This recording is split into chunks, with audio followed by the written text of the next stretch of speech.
3 kilogram and 12 kilogram are placed at a distance of 12 meter.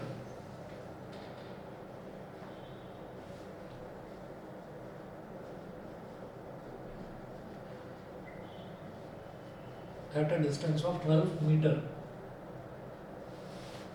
Full stop. A third body of mass 0.5 kilogram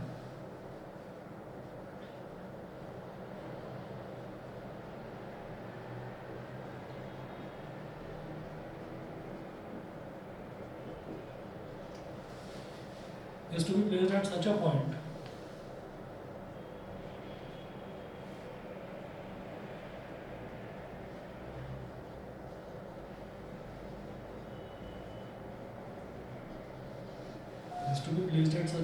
that the force acting on this body is zero.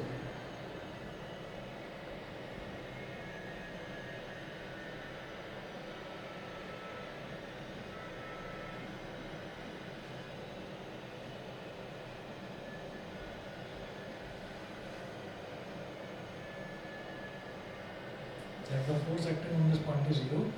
Find the position of that point.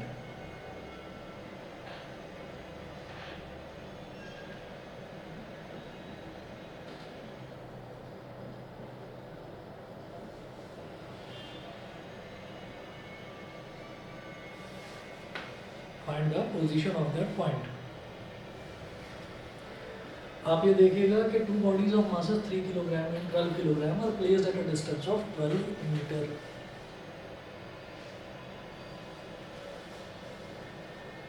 ये 9th class का ये question. Okay.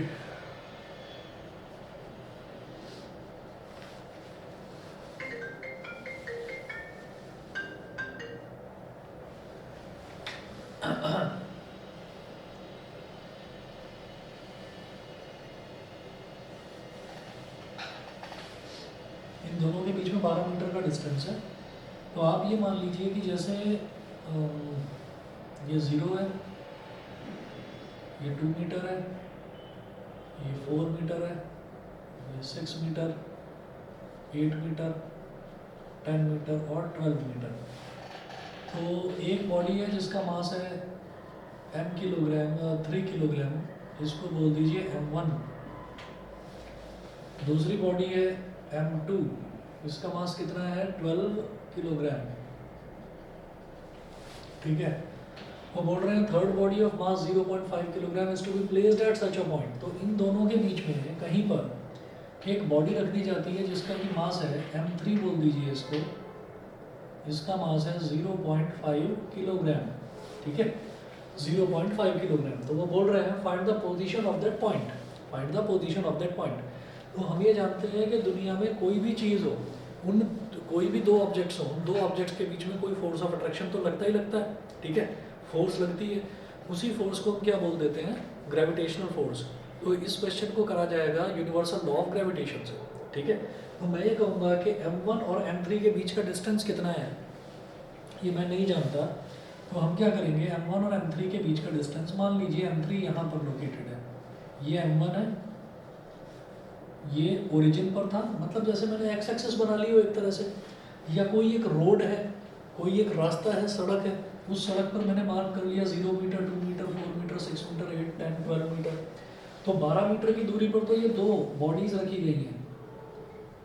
तो अब क्या है कि एक तो m1 इस पर फोर्स लगाएगा m3 पर, और एक m2 इस पर फोर्स लगाएगा m3 पर. तो m1 इसको अपनी तरफ खींचेगा और m2 अपनी तरफ खींचेगा. अगर ये दोनों फोर्सेस इक्वल हो गई, अगर ये दोनों फोर्सेस इक्वल हो गई, तो इस पर लगने वाली, m3 पर लगने वाली नेट फोर्स 0 हो जाएगी.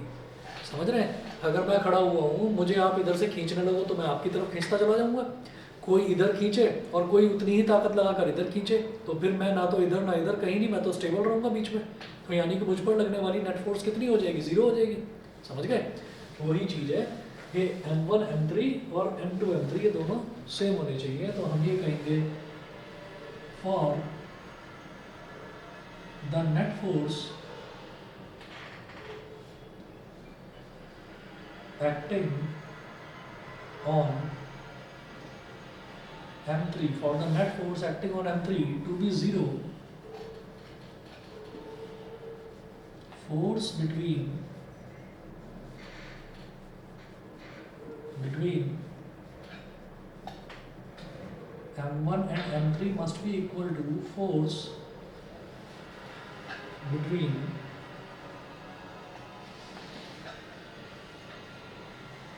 m2 and m3। m1 और m3 के बीच में लगने वाली फोर्स m2 और m3 के बीच में लगने वाली फोर्स के इक्वल होनी चाहिए, ठीक है। अब जब हम फोर्स ऑफ अट्रैक्शन का फॉर्मूला लगाते हैं तो फोर्स ऑफ अट्रैक्शन का फॉर्मूला होता है यूनिवर्सल लॉ ऑफ ग्रेविटेशन के हिसाब से Gm1m2 अपॉन r², ठीक है। तो अब आप ये देखिए, जब मैं m1 और m3 की बात कर रहा हूँ तो capital G m1 m3 upon r कितना है, इस डिस्टेंस को m1 और m3 के बीच वाला जो डिस्टेंस है इसको आप मान लीजिए x। तो ऑब्वियसली m2 और m3 के बीच वाला डिस्टेंस कितना रह जाएगा बेटा, 12 माइनस x। मेरी बात सबको समझ में आ रही है? ऑनलाइन वाले बच्चे बताएं, सभी को इतना क्लियर है? ठीक है। तो Gm1 m3 अपॉन x² ये हो गया। और जब मैं m2 और m3 के बीच में लगने वाली फोर्स की बात करूंगा तो Gm2 m3 upon 12 minus x का स्क्वायर। यहाँ G से G कट गया और m3 से m3 कट गया। तो बेटा m1 कितना है 3 अपॉन x² और m2 कितना है 12 अपॉन 12 माइनस x का होल स्क्वायर। क्रॉस मल्टीप्लीकेशन करिए, 12 into x² is equal to 3 into 12 minus x का होल स्क्वायर। तो 12x² is equal to 3 into 12 का स्क्वायर मतलब a² plus b² minus 2ab, a² plus b² a² plus b² minus 2ab, a minus b का whole square वाला formula लगा लिया। 12x² is equal to 3 into 12 का square 144, x का square x² minus 24x। Expand करिए, 12x² is equal to 3 एक काम करो ना, 3 1 जा 3, 3 4 जा 12, ठीक है। तो वो मल्टीप्लाई करने का झमेला ही खत्म। 4x² is equal to 144 plus x² minus 24x। सब कुछ लेफ्ट हैंड साइड में लेकर आ जाओ। तो 4x² minus x² plus 24x minus 144 is equal to 0। 4x² minus x² कितना हो गया, 3x² plus 24x minus 144 is equal to 0।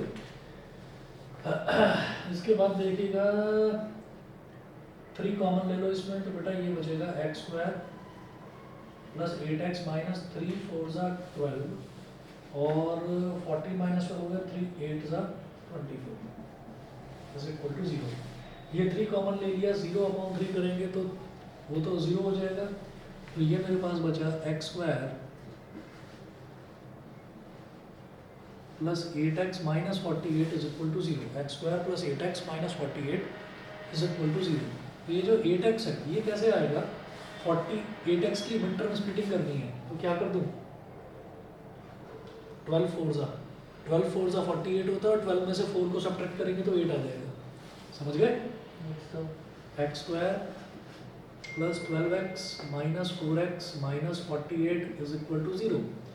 अब इन दोनों में कॉमन ले लिया x, तो यहाँ क्या बचेगा x प्लस 12 और इसमें माइनस 4, तो यहाँ क्या बचेगा x plus 12 is equal to 0। x plus 12 into x minus 4 is equal to 0। x plus 12 is equal to 0 और x minus 4 is equal to 0। यहाँ से आ गई x की value minus 12 which is not possible, और यहाँ से आ गई x की वैल्यू 4 मीटर। तो ये जो 0.5 किलोग्राम वाला मास है इसको आपको 4 मीटर की दूरी पर रखना है। 4 मीटर की दूरी पर अगर आप इसको रखेंगे तो फिर किसी भी तरीके की कोई फोर्स नहीं लगेगी उस पर, वो स्टेबल रहेगा। बताइए जी, क्लियर है? ऑनलाइन वाले बच्चे बताएं। ठीक है, क्या कह रहे हो? तो वो जो हमने सर 2 o'clock खुला है, आना है क्या सर? हाँ हाँ, मैं बता तो रहा हूँ कि जिन बच्चों का मैथ्स का कल एग्ज़ाम है, या किसी का 2 दिन बाद भी तो है मैथ्स का एग्ज़ाम। नहीं, तुम्हारा तो 4 में है। परसों किसका है? तुम्हारा है ना परसों। तो तुम 2 बजे अभी रुकना, मैं मैथ्स करवाऊँगा, ठीक है? और तुम भी रुकना चाहो तो रुक जाना, बाकी मेरे हिसाब से मत रुकना। अभी पहले साइंस की करो तैयारी, क्योंकि कल साइंस का है, पहले वो है इम्पोर्टेंट। और बताइए, और किसी बच्चे को कोई डाउट हो तो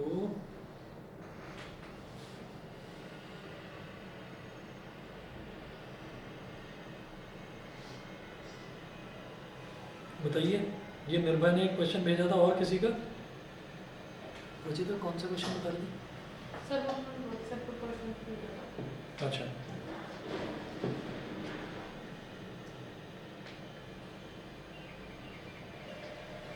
अच्छा ये क्या है? Effect of gravity due to shape of earth. Sir हाँ जी, सर अभी क्वेश्चन है लेकिन लंबा है सर क्वेश्चन, तो मैं चार्ट टाइप करता देख लो, चाहे तो फोटो खींच के भेज दो। ठीक है। ये ना तुमने वर्कशीट का भेजा है मेरे को, क्वेश्चन 1 और 2 दोनों बताने हैं? Yes sir.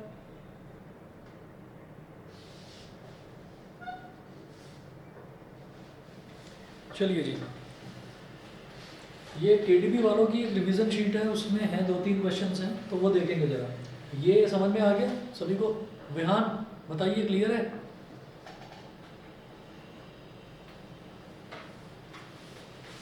विहान क्लियर है?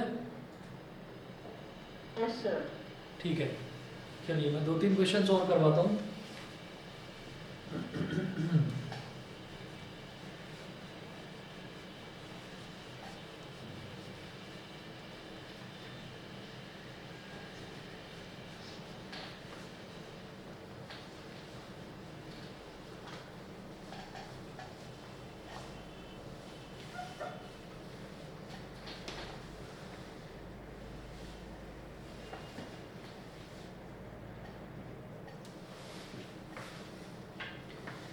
नोट करेंगे, suppose that the radius of the earth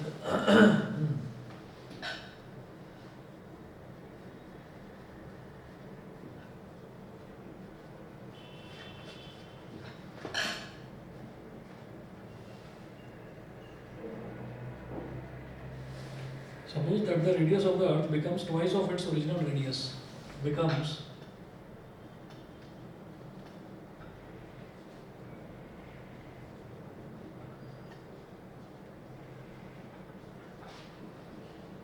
twice of its original radius without any change in its mass.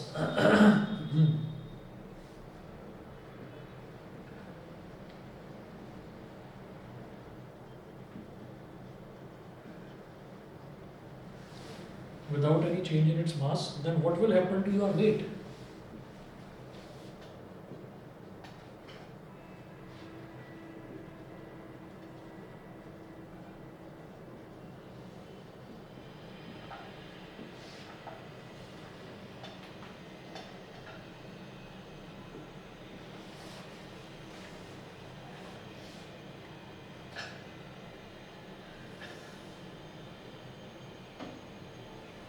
अर्थ का मास कितना होता है? दोबारा बोलो, कितना? 6 into 10 की पावर 24। 24 किलोग्राम। ठीक है, बहुत बढ़िया। अर्थ का रेडियस? So 6400 kilometre. 6.4 into 10 की पावर 3 6.4 into 10 की into पावर 10 की पावर 3 किलोमीटर। 10 की पावर 6। किलोमीटर दोबारा बोलो। Sir 6370 kilometre. अरे मीटर में बताओ मेरे को। 6.4 into 10 की पावर 6 है ना? Yes sir. 6.4 into 10 की पावर 6 मीटर है। तो आप ये देखिए, इन्होंने इसमें क्या करा है, देखना जरा। Suppose that the radius of the earth becomes twice of its original radius, ठीक है? तो हम इसमें क्या करेंगे, देखना जरा। जब हम किसी का भी वेट की बात करते हैं, तो वेट क्या है? वेट जो है वो हमेशा न्यूटन में आता है, वेट किलोग्राम में नहीं आता। वेट हमेशा न्यूटन में आता है। तो वेट क्या हो गया? वेट हो गई फोर्स। तो वो फोर्स कैसे निकाली जाती है? अगर मान लीजिए हम ऐसे अर्थ की बात कर रहे हैं, तो ये अर्थ का सेंटर है, और यहाँ पर कोई एक ऑब्जेक्ट रखा हुआ है। तो इस ऑब्जेक्ट का जो मास है बेटा, इसको हम मान लेते हैं m, और जो ये अर्थ है, अर्थ के मास को हम मान लेते हैं कैपिटल M, और इसका जो अर्थ का जो रेडियस है वो हो जाता है कैपिटल R। ठीक है, तो वेट किस तरह से निकाला जाता है? वेट और फोर्स, सर 1/4 हो जाएगा। अभी देखते हैं। वेट और फोर्स, ये क्या हो जाएगा? वेट कितना हो जाएगा? Capital G, capital M, small m upon capital R square. 1/8 नहीं होएगा दोबारा बोलिए बेटा, क्या? सर, वेट 1/8 होएगा शायद से। हाँ कोई बात नहीं, मैं अभी कर रहा हूँ, फिर आप बताना देख करके सही समझ रहे थे या नहीं। तो वेट या फोर्स वो कितना हो जाएगा? G M M upon R square, वही GM1 M2 upon R square, कोई वाला फंडा। ठीक है, अब वो क्या बोल रहे हैं? Suppose that the radius of the earth becomes twice of its original radius, then without any change in its mass, मतलब मास में कोई चेंज नहीं होता है, बस जो रेडियस है वो ट्वाइस हो जाएगा। तो ये वेट आया, ओरिजिनली ये वेट आया, इसको इक्वेशन नंबर 1 बोल दिया। सर 1/4 होएगा। ठीक है, तो न्यू केस इसमें क्या है कि r dash is equal to 2r, ये रेडियस जो है वो ट्वाइस हो गया, तो न्यू वेट को आप बोल दीजिए w डैश। ये क्या हो जाएगा? Capital G, universal gravitational constant का सेम रहेगा, मास ऑफ अर्थ सेम रहेगा, ऑब्जेक्ट का मास यानी कि हमारा खुद का मास वो सेम रहेगा, वो चेंज नहीं होता, और नीचे आ गया r डैश का स्क्वायर। तो w डैश आगे कर रहा हूँ,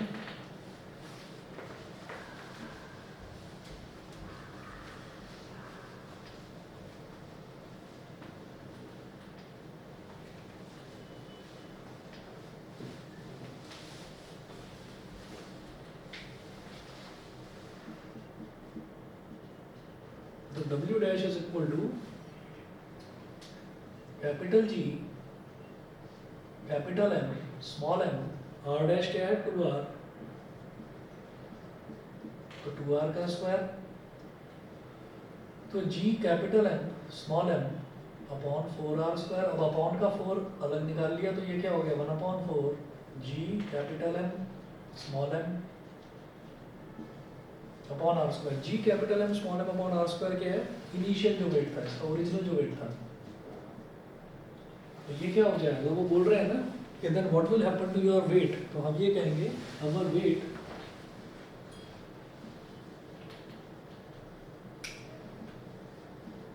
विल बिकम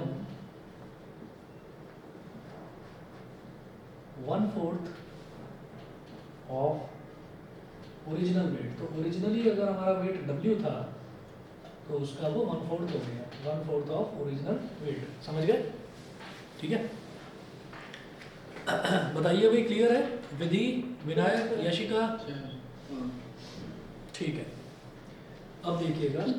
ओके, अब ये हमारा फर्स्ट क्वेश्चन था, इसके बाद सेकंड देखेंगे।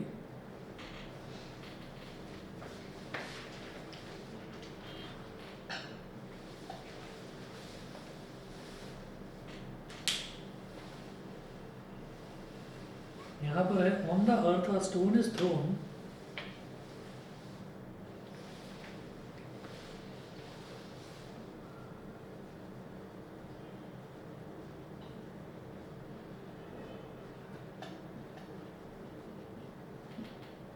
a stone is thrown on the earth, a stone is thrown from a height in a direction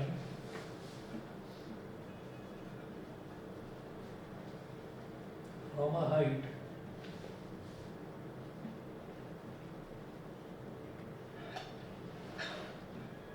in a direction parallel to the earth's surface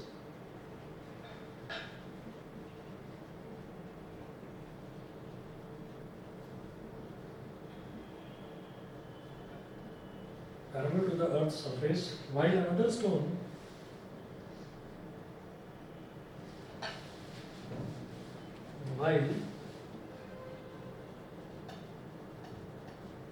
while another stone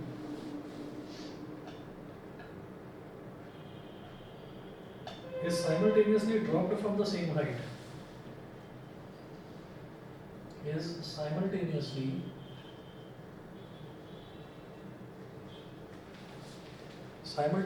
dropped from the same height.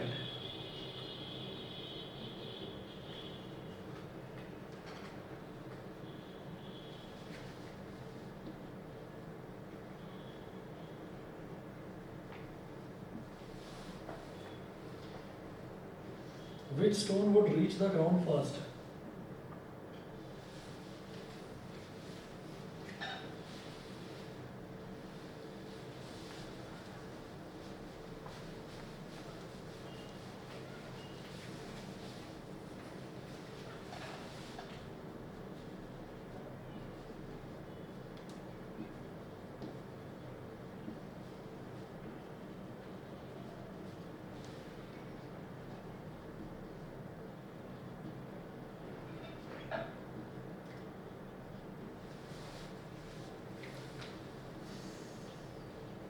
And why?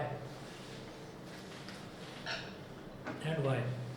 On the earth, a stone is thrown from a height in a direction parallel to the earth's surface. अर्थ पर हमने क्या करा? A stone is thrown from a height in a direction parallel to the earth's surface. तो आप ही देखिएगा कि इसमें हमने क्या करा?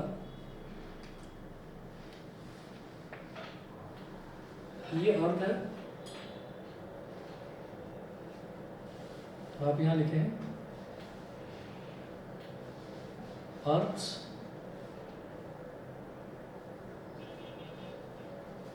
सरफेस, ठीक है। अब आप ये सोच लीजिएगा कि एक हाइट है कोई भी,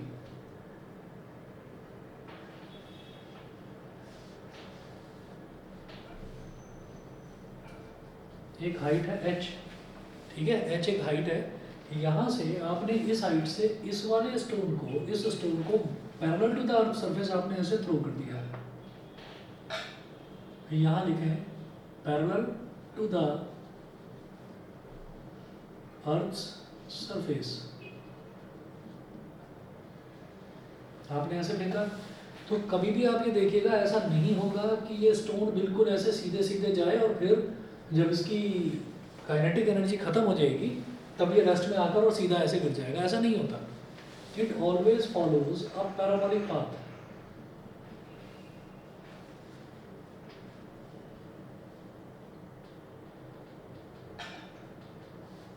It always follows a parabolic path.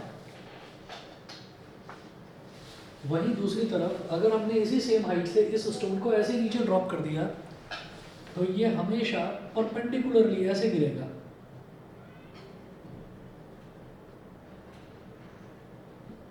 ये परपेंडिकुलरली आकर नीचे गिरेगा इस तरीके से। देखिए ऐसा होता है कि कभी भी आप कोई स्टोन लो, कोई बॉल लो, कुछ भी लो, उसको अगर आपने ऐसे ही छोड़ दिया ना ऊपर से, तो वो ऐसे ना सीधा ही गिरेगा नीचे आकर। वो ऐसा नहीं होगा कि टेढ़ा मेढ़ा इस तरीके से जा रहा हो, नहीं, वो सीधा गिरेगा, तो परपेंडिकुलरली नीचे ड्रॉप करेगा। तो हम यहाँ पर लिखेंगे दो केसेस। तो पहला पॉइंट लिखेंगे when a stone is thrown parallel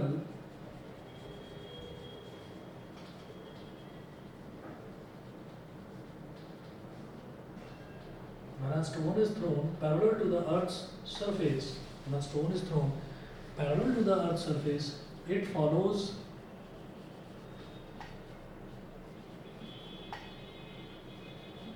a parabolic path.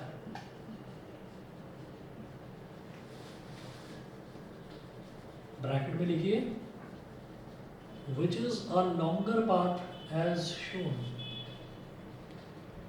longer path comma करके लिखें as shown, comma so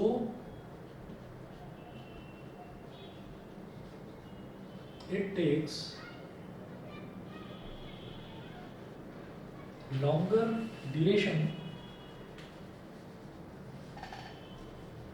It takes longer duration to hit the ground. It takes longer duration to hit the ground.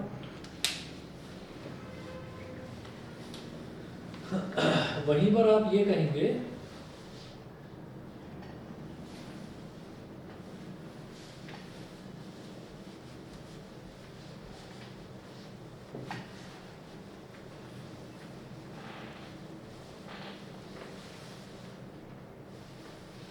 Whereas second point आप लिखेंगे whereas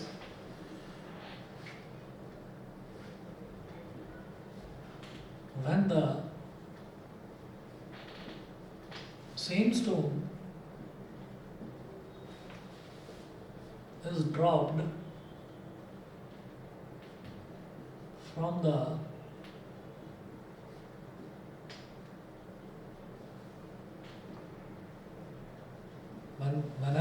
whereas when the same stone is dropped from the same height, it drops perpendicularly, and we know that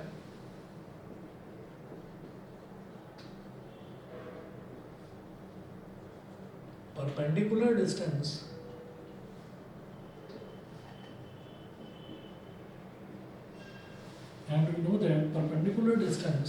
is the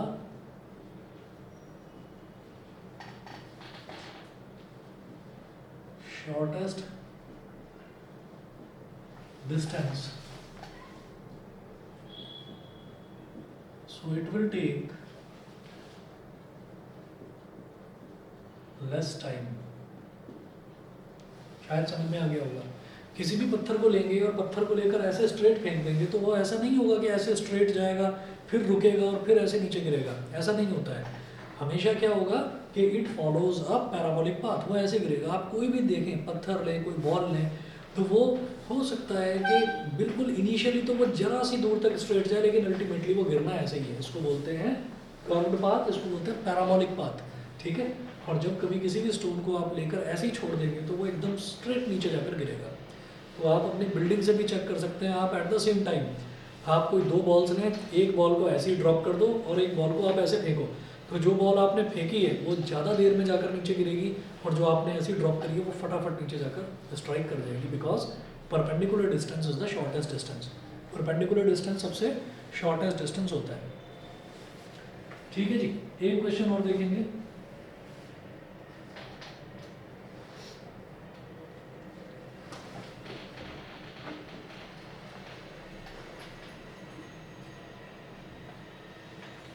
mathematically show that, एक ये है ना effect of gravity due to shape of earth, ये वाला, ये तो syllabus में से हट चुका है, 2-3 साल पहले कभी आया करता था, अब नहीं है, शेप वाला नहीं है, ठीक है। करवाया है क्या स्कूल में? सर ये वर्कशीट में दिया होता है। ये नहीं है। शेप वाला तो इसमें लैटिट्यूड और लॉन्गिट्यूड पर डिपेंड करती है कि शेप की वजह से, अर्थ की शेप की वजह से एक्सेलरेशन ड्यू टू ग्रेविटी पर क्या फ़र्क पड़ता है। ये 9th में से 11th में से दोनों में है, ये ग्रेविटेशन वाला चैप्टर दोनों में से हटवा दिया है, तो इसीलिए पढ़ाया भी नहीं है। अगला देखिएगा, mathematically show that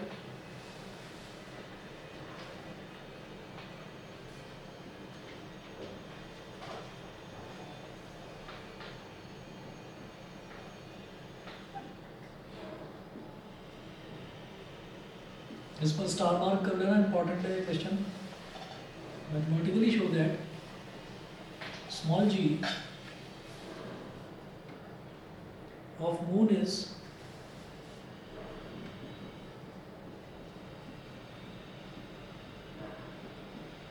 six times that of Earth.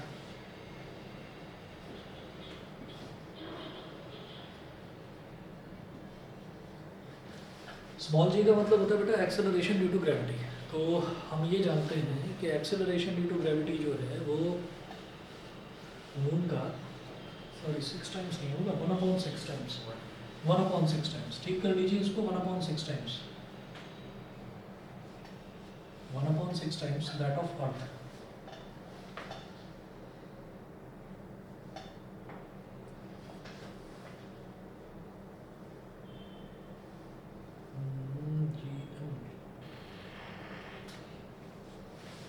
फिर से कोई डायग्राम बनाइए आप। मान लो ये अर्थ है, मान लीजिए ये अर्थ है, अर्थ के ऊपर कोई एक ऑब्जेक्ट पड़ा हुआ है ऐसे, इसका मास है small m,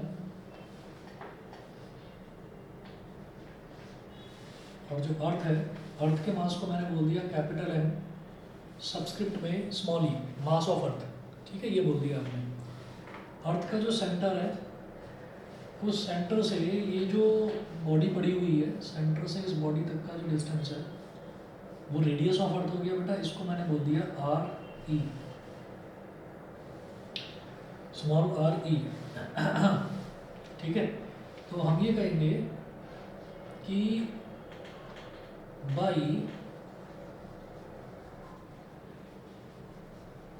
universal law of gravitation,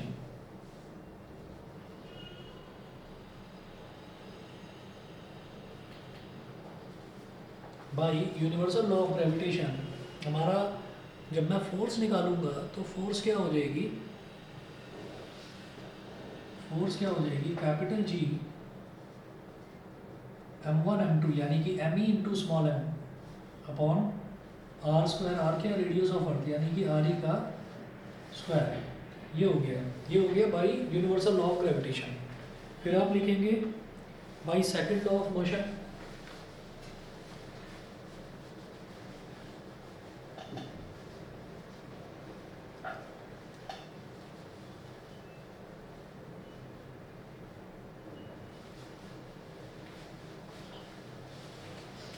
फिर आप लिखेंगे but we know that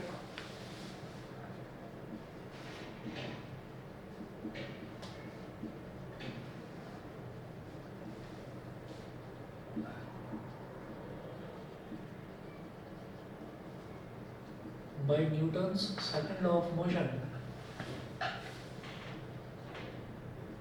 F is equal to mass into acceleration। ठीक है, F is equal to mass into acceleration is equal to m into g, where small g is acceleration due to gravity। Due to gravity, जब कोई चीज़ ऊपर से नीचे गिरती है अर्थ की तरफ तो उसमें एक एक्सेलरेशन प्रोड्यूस हो जाता है, और उस एक्सेलरेशन को हम बोलते हैं acceleration due to gravity, small G. ठीक है, तो इसलिए F is equal to M G हो गया। इसको बोल दिया इक्वेशन नंबर 2, इसको बोल दिया इक्वेशन नंबर 1। इक्वेटिंग 1 एंड 2 दोनों से ही फोर्स आ रही है। इक्वेटिंग 1 एंड 2, तो m small g is equal to capital G m e small m upon R E square. यहाँ पर स्मॉल m से स्मॉल m कर दिया है, तो small g is equal to capital G m e upon R E square. ये हो गया हमारा इक्वेशन नंबर 3। ये हो गई इक्वेशन नंबर 3। तो यहाँ तक मैंने आपको ये चीज़ बताई है कि अगर आपसे सिर्फ ये पूछा जाए कि acceleration due to gravity calculate करने का फॉर्मूला बताइए, तो एक्सेलरेशन ड्यू टू ग्रेविटी का फॉर्मूला ये हो गया। ठीक है, ये हो गया। अब हमसे ये कहा जाता है कि आप ये प्रूव करिए कि अगर मून पर एक्सेलरेशन ड्यू टू ग्रेविटी यानी कि स्मॉल जी की वैल्यू अगर मून पर कैलकुलेट करी जाए तो वो अर्थ पर जो उसका स्मॉल जी होता है उसके कंपेरिजन में 1/6 होती है, उसकी 1/6 होती है। तो इसको कैसे कैलकुलेट करेंगे, मैं ये वाला पोर्शन मिटा दूँ।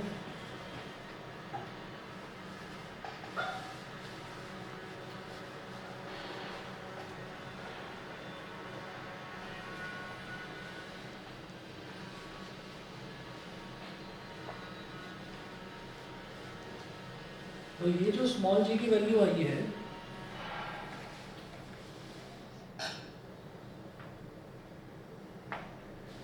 इसको मैं बोल दूंगा acceleration due to gravity on earth. तो अर्थ वाले को क्या बोल दिया, जी ई, सबस्क्रिप्ट में जी के सबस्क्रिप्ट में ई लिख दीजिए, मतलब अर्थ पर ये होगी value.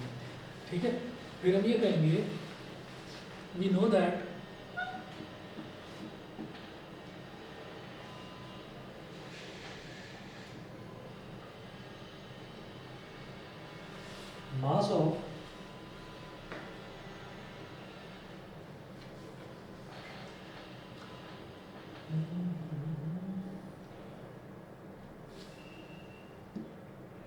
mass of earth, mass of earth is equal to, sir 6 into 10 to the power 24. वो नहीं, मैं अर्थ और मून के मास में रिलेशन बता रहा हूँ कि अर्थ का मास जो है वो मून के कंपैरिजन में शायद 100 टाइम्स ज़्यादा होता है ना, 100 टाइम्स ज़्यादा होता है।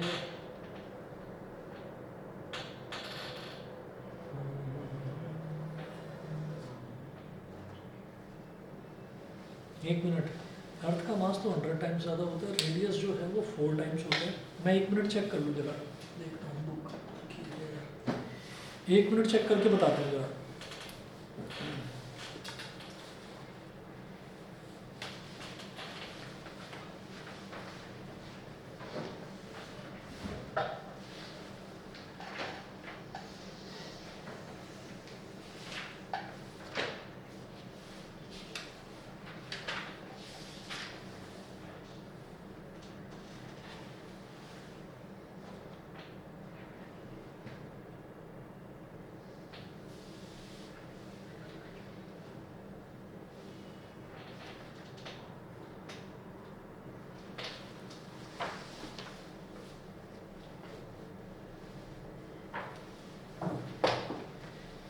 यही है।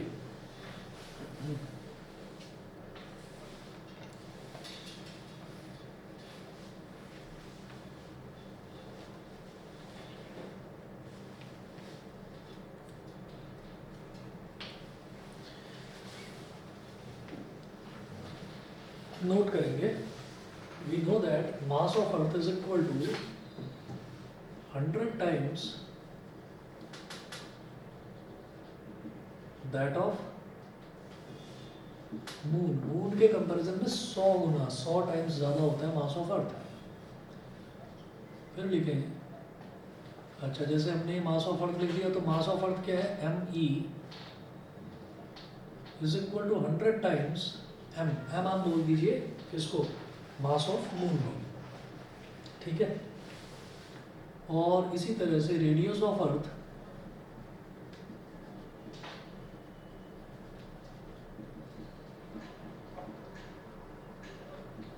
is equal to 4 times that of moon, 4 times that of moon। तो रेडियस ऑफ अर्थ क्या हो गया, R E is equal to 4 times R, ठीक है। यहाँ लिख दो where M is mass of moon and R is radius of moon, and capital R is radius of moon, ठीक है जी। ये करने के बाद में फिर मैं कहूँगा therefore acceleration due to gravity on moon, GM. GM क्या हो जाएगा, कैपिटल जी जो यूनिवर्सल ग्रेविटेशनल कांस्टेंट है, this is going to be the same, इसमें कोई फर्क नहीं पड़ेगा, is equal to capital M G into capital M upon R का स्क्वायर। इसको बोल दिया हमने इक्वेशन नंबर 4, ठीक है। अच्छा, इक्वेशन 3 बिकम्स, इक्वेशन 3 क्या बन जाएगी, हम ये कहेंगे small G E is equal to capital G. अब ये जो एम ई है मास ऑफ अर्थ, ये कितना है 100 एम, तो इसकी जगह लिख दो बेटा 100 एम अपॉन ये जो आर ई है, आर ई की जगह क्या आ जाएगा 4r, तो ये हो जाएगा 4r का स्क्वायर। तो ये हो गया बेटा 100 जी एम अपॉन 4, मतलब 4 का स्क्वायर कितना हो गया 16 इंटू आर स्क्वायर। अब आप क्या करिए, अब आप ये जो इक्वेशन 3 है, इक्वेशन 3 को इक्वेशन 4 से डिवाइड कर दीजिए। मैं इधर लिख रहा हूँ, divide equation 3 by 4।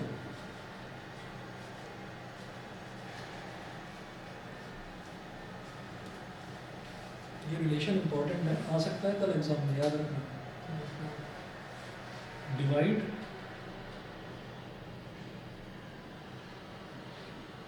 Equation 3 by 4, 3 को 4 से डिवाइड कर दो, तो 3 में हमारा यही थी 3, थर्ड इक्वेशन इसमें चेंज होकर ये बन गई ऐसी। मैं ही लिखूंगा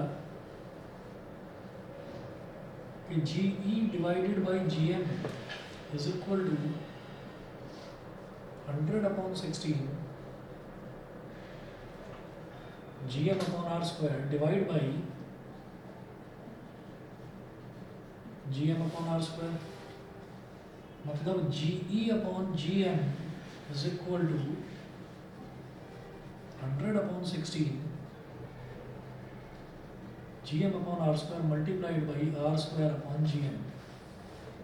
gm से gm कट गया, r square से r square कट गया.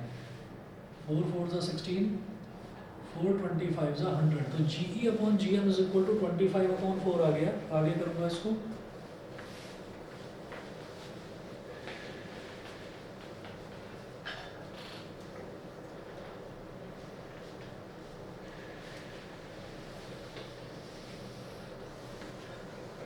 तो ge upon gm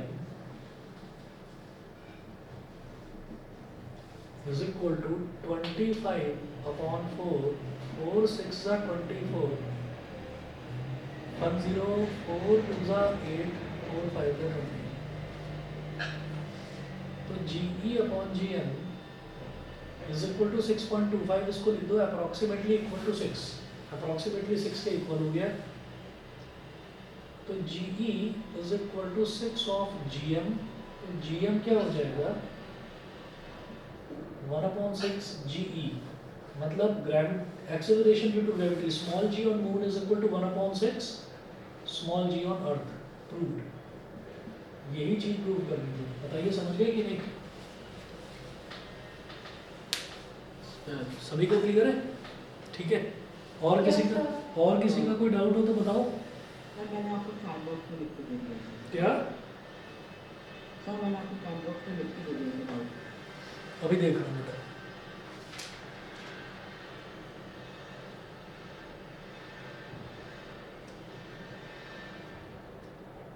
ठीक है. इसको तो नोट रखो. विनायक तुम्हारा पेपर कब है साइंस का? सर मैंने हो चुका हूँ. अच्छा हो चुका है. छोड़ो फिर इसको छोड़िए.